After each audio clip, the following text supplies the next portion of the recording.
Wala ka pa sa tamang kondisyon para Yan. tumulong. Kailangan mo sa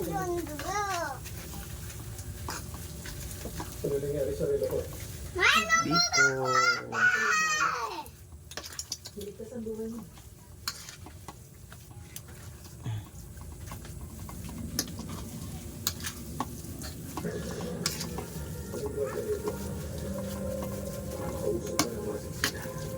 Hindi na raw ako kinuha ni Rochelle.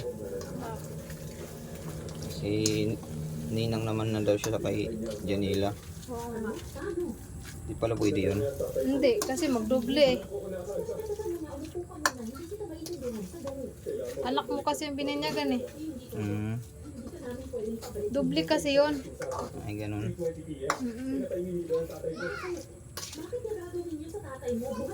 Tingnan mo si Dave, doble-doble. Mahiin lang yan.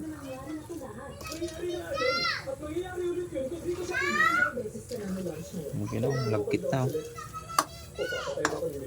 Ano yun, patay? Hangit mo ako tubig ha?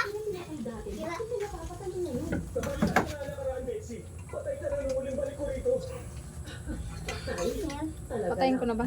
Ayun na.